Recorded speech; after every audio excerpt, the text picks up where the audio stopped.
Olá, boa tarde, tudo bem? Estamos aqui na nossa quinta diagnóstico TEA na prática e o tema da nossa aula de hoje é como estruturar uma equipe para avaliação do autismo na sua clínica.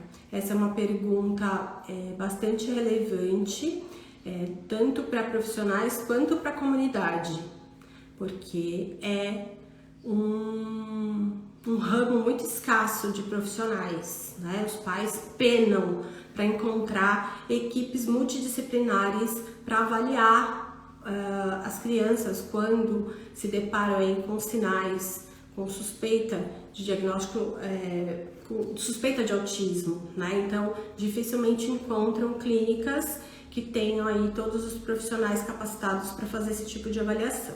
Então, a aula de hoje eu vou dar orientações aí para você, como organizar essa equipe, o que é o mínimo necessário para você organizar a sua equipe na sua clínica.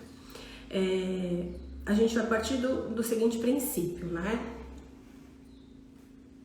É recomendado que diagnósticos do transtorno do espectro autista sejam realizados o mais precocemente possível para que o melhor desenvolvimento dessa criança aconteça, né? Aproveitar a janela do desenvolvimento.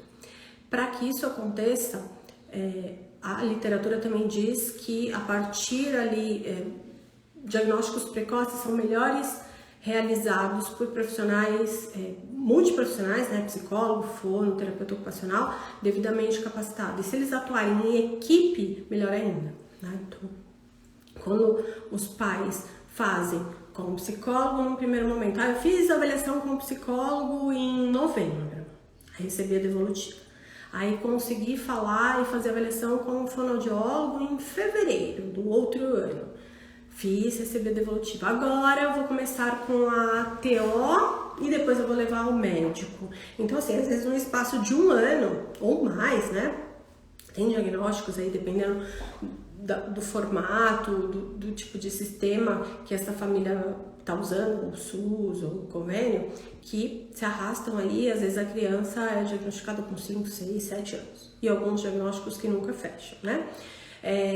Então, quanto mais concisa estiver essa equipe, se ela estiver no mesmo lugar, esses profissionais vão poder discutir, conversar, tirar dúvidas. O diagnóstico diferencial vai ser possível conversar sobre esse diagnóstico diferencial, né? Então, profissionais que não conversam, não tiram dúvidas, não podem observar o mesmo comportamento no mesmo momento, vão ficar inseguros para fechar, os pais vão ficar confusos, enfim, não vai ser legal. E aí essa conversa vai ficar parecendo um Frankenstein, né? Um fala uma coisa, outro fala outra coisa em outro momento. Essa criança já não é mais a mesma, né? Uma criança que de repente tá lá com 18 meses, daqui a pouco tá com 20 meses, daqui a pouco tá com 24 meses. E essa avaliação esse levantamento de comportamento, de habilidades já não é a mesma. Então, eu falei aqui de várias coisas que são ruins em termos de avaliação se essa avaliação é feita num contínuo de tempo muito distante. Então já é uma coisa que não é legal. Se você tem uma clínica, né, o ideal é que essa avaliação seja feita o mais brevemente possível, né, porque a gente pega aí um lapso de tempo curto da criança. Eu não tô falando rápido no sentido de avaliações de 30 minutos ou tudo feito numa mesma semana, né? Mas em torno aí de 2 meses, 2 meses e meio, com a criança vindo de 1 a 2 vezes por semana, com todos os profissionais vendo a mesma coisa, ouvindo ali a mesma coisa dos pais, enfim. E há a possibilidade da gente fazer isso de forma estruturada, né? Aqui eu vou contar um pouquinho da forma como a gente faz aqui no Instituto. Quem acompanha aqui as aulas, as jornadas, imersões, maratonas, sabe mais ou menos como a gente trabalha aqui no Instituto. E agora a gente lançou a sistematização da avaliação, exatamente como a gente faz aqui. A gente já ensinava no curso. E agora a gente está treinando e sistematizando para que as pessoas possam utilizar esse sistema na clínica, treinando as próprias equipes, né, e colocando isso de uma maneira sistematizada, padronizada, né. Então, a gente pode pensar que os formulários, os protocolos, os roteiros, a própria entrada da criança, né, desde a ligação da mãe até e o que a gente vai passar de informação para esse pai, até a saída dessa criança lá na devolutiva e no encaminhamento, tem que ser pensada e tem que ser... O ideal é que ela seja padronizada, né? E como isso favorece depois a busca e o engajamento dessa família no tratamento, né? Então, uma família que, quando busca a avaliação, não tem a mínima ideia da diferença entre uma avaliação diagnóstica e uma avaliação de repertório, uma avaliação para intervenção, por exemplo, no caso da psicologia, uma avaliação comportamental, ou no caso da fonoaudiologia, uma avaliação para intervenção, se ela não recebe esse tipo de informação na chegada, ela pode sair muito frustrada, ela pode não fazer a avaliação. A gente recebe aqui e a gente ensina isso no curso, né? No curso de Sistema de Avaliação Padronizada do TEA para clínicas e profissionais. Tem lá o organograma, né? O que você vai fazer primeiro? Quem é responsável pela acolhida desses pais? Tem lá o informativo, diferenciando para os pais o que é uma avaliação comportamental, o que é uma avaliação para intervenção. Então, no contato com o telefone, no contato por telefone, o que é que a gente tem que explicar para esses pais? Quais são os informativos que a gente envia para os pais? Informativo explicando a avaliação, contrato de prestação de serviço. Então, nesse sistema de padronização da avaliação, a gente dá tudo, assim, de mão beijada, né? De mão beijada não, mas assim, a gente ensina todos os processos.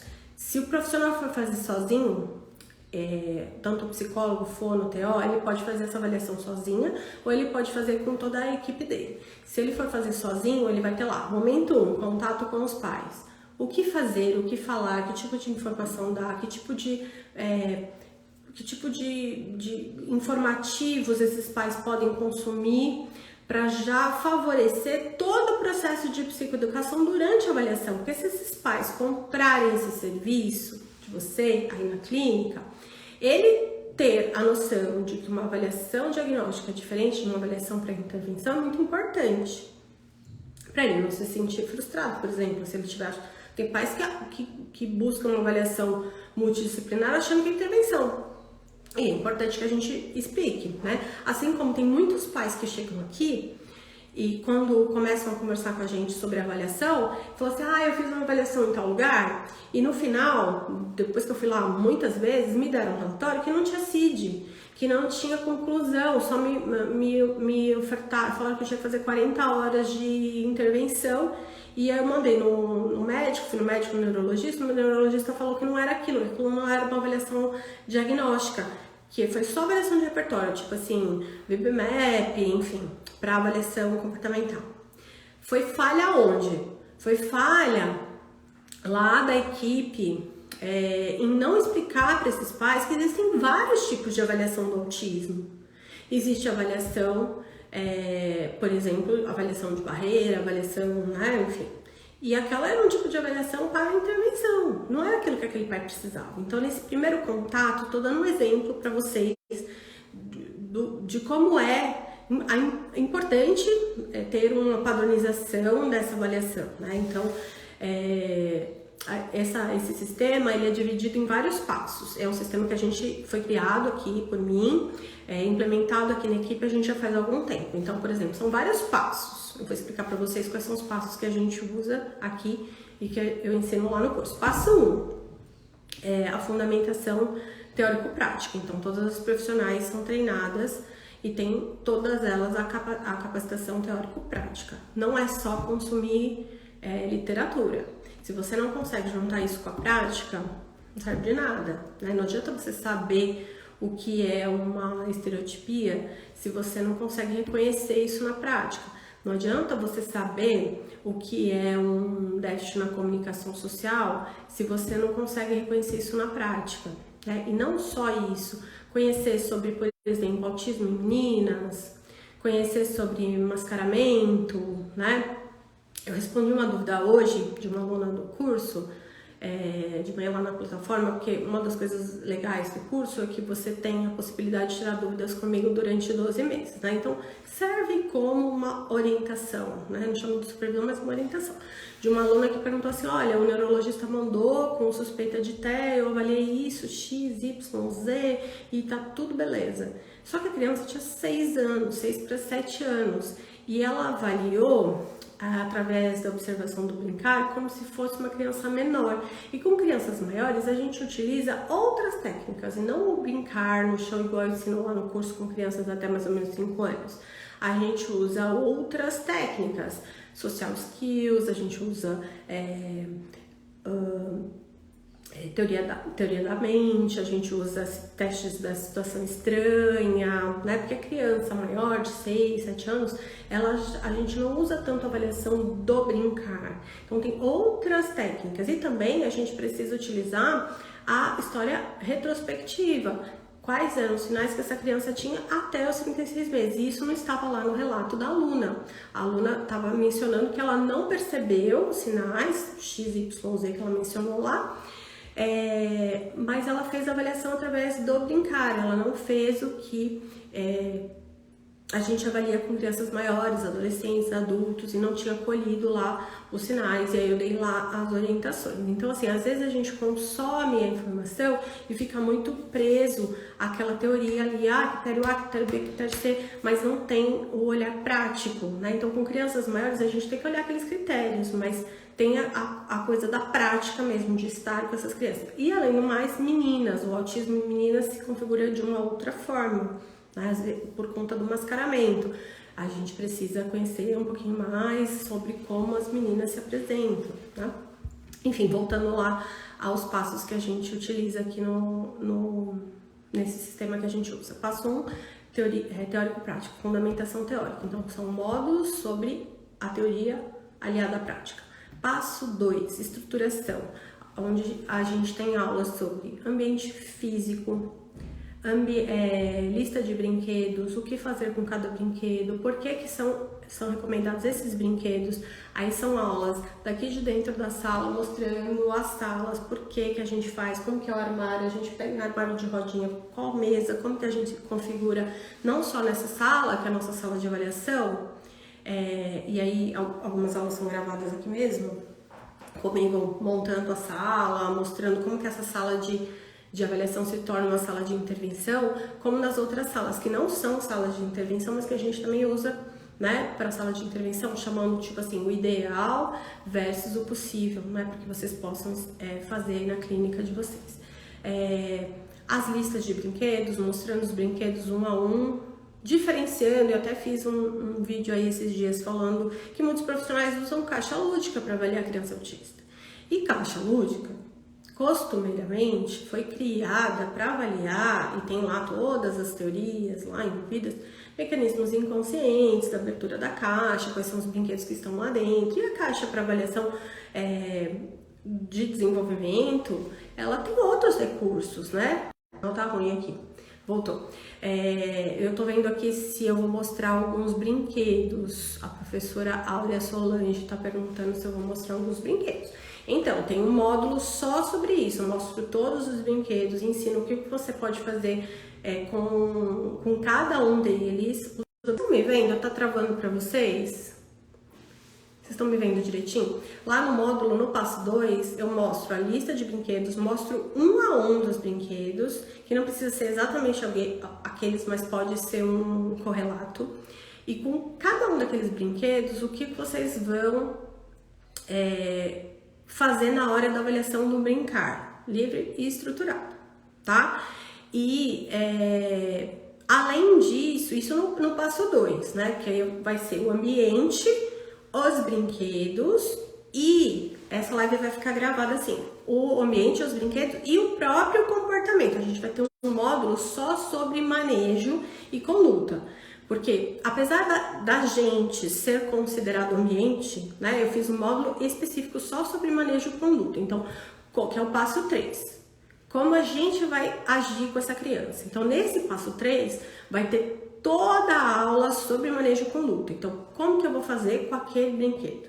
como que eu vou fazer na sala, como que eu vou entrar com a criança, como que é a primeira sessão com a criança, como que eu posso conseguir fazer para avaliar todos os itens do checklist, que é baseado no DSM-3 ou DSM-5, para avaliar contato visual, resposta ao nome, reciprocidade, tudo com aqueles brinquedos. Então é o passo 3, que é o manejo e a conduta.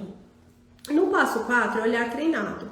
No olhar treinado são módulos onde temos vídeos, comentários, e eu vou analisando ali. E vocês têm a oportunidade de ir treinando o olhar de vocês através da minha fala daqueles vídeos. No outro passo, no passo 5, nós temos a análise e a conduta, que é como eu vou organizar tudo isso, colocar no laudo e fazer a devolutiva e encaminhar para esses pais, que é o final. Afinal, vocês foram contratados para fazer isso, né? São contratados para avaliar uma criança, vocês têm que apresentar o resultado, dar o relatório e encaminhar essa criança para a terapia. Então, que não é só como que deve ser a sala, quais devem ser os brinquedos, tem todos os formulários que a gente utiliza. Então, por exemplo, tem esse organograma, né? Tem planilhas do Excel, enfim, que é o que você vai fazer no contato com os pais, qual o objetivo, quais são os documentos relacionados. Aí você tem todos os documentos relacionados. Passo 2, a história do desenvolvimento. Os pais preenchem um link ou um formulário antes dessa criança vir aqui para você poder analisar. Eu tô com um carimbo aqui de nota 10. Antes de você analisar, de você conversar com esses pais e ver essa criança pela primeira vez. Esse link, esse formulário está disponibilizado lá. Essa criança vai vir a primeira vez. Como é que vai ser essa entrevista? Todos os formulários estão disponibilizados lá. Então, cada passo dessa estruturação, todos os formulários que nós utilizamos aqui está disponibilizado lá, com o selinho do nosso sistema padronizado de avaliação, sistema de avaliação padronizado do TEA para clínicas. Então tem lá o nosso selinho e você vai ter toda a estruturação, passo a passo, né? Então você pode se capacitar e começar a fazer sozinho na sua clínica ou junto com outros profissionais, começar a estruturar. Por quê? A psicologia vai acolher, vai fazer a primeira parte, depois ela vai distribuir, a fono vai fazer a dela, a TO a dela, a neuropsia a dela. E aí tem toda a estruturação. Quando a gente vai para a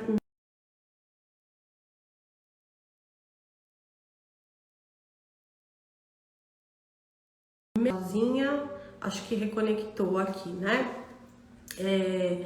Lá no laudo, então, tem no laudo no final, ele começa a ser preenchido lá no comecinho, na primeira sessão, que quando a gente recebe as informações dessa história do desenvolvimento, a gente já vai fazendo um esqueletinho do laudo, com toda a história.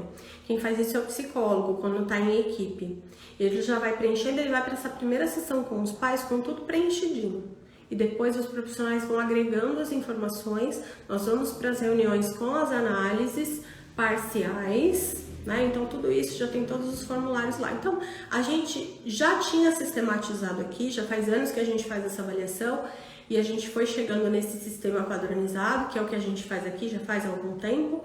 Tem dado muitos frutos, a gente já ensina isso no curso, a gente já teve várias edições aí do curso. Ele não estava com esse nome e não estava organizado desse jeito, exatamente com esses formulários, né, com tanta organização, que agora a gente realmente sistematizou com o protocolo da entrada até a saída do paciente, né, e que eu considero muito importante para quem tem clínica, né? Eu sou aqui diretora do Instituto e eu digo que estar nessa posição não é fácil, né? Porque você tem que fazer o seu e cuidar dos outros, né? Então, esse sistema facilita muito, porque você pode distribuir os protocolos, as pessoas também podem se referenciar nesse protocolo, então fica muito mais fácil, poupa muito o meu trabalho. De ficar dizendo, olha, não, agora é assim, agora é assado, então as pessoas podem ir lá só e checar no checklist qual é a próxima parte, qual é o próximo passo. Tem muita previsão de erro, facilita muito, o trabalho fica mais fácil, as pessoas já gostavam do trabalho, eu digo que facilita para a equipe, né? O que a gente fez no curso até então, o curso da maneira que estava, era ensinar o como fazer, né? Esse curso agora, do jeito que está, ele está restrito para profissionais da área da saúde. Ele já ensinava como fazer, continua ensinando como fazer, né, da parte técnica, mas além da parte técnica, a gente ensina uma parte mais burocrática, administrativa, que também está incluída nesse tipo de avaliação, né? Então, assim, é uma área bem legal para quem gosta desse tipo de avaliação e quer incluir esse tipo de serviço na clínica, né? E é super importante, porque é uma área super escassa, muitas pessoas procuram na internet, enfim, não acham clínicas, porque realmente não tem, né? Uma clínica que tem exatamente serviço estruturado, que as pessoas façam em conjunto. Tem, assim, a psicóloga que faz, a fono que faz, até o que faz, mas cada uma faz o seu e não é de uma maneira estruturada. Então essa é a proposta dessa avaliação, que é o jeito que a gente faz aqui, com esse selinho aí de sistema de avaliação padronizada do TEA para clínicas e profissionais que a gente tá lançando aí. Se você quiser conhecer, é só clicar no link que tem aqui no Instagram, você vai poder conhecer, tem uma página explicando tudo, tá bem legal. Então, a forma de estruturar uma avaliação é com capacitação, né? Você pode criar seus próprios protocolos, ou você pode fazer essa capacitação, que já está tudo pronto, né? Um bônus bem legal que tem nesse curso é que você ganha todos os formulários editáveis, né? Então você pode já colocar o logo da sua clínica e fazer os nossos formulários virarem os seus formulários, e poupa muito tempo, né? E é isso, gente. Quem ficou interessado aí em conhecer um pouquinho mais, pelo menos em conhecer como é esse curso, como é esse sistema, é só clicar no link que está disponível. Eu vou deixar também embaixo aqui da live, a live vai ficar gravada, vou deixar o link direto do curso, mas tem também aqui no nosso Instagram, tá? E vai favorecer aí bastante as famílias que estão procurando avaliações e os profissionais também que estão procurando aí uma nova área de trabalho. Tá bom? Tchau, gente. Boa tarde.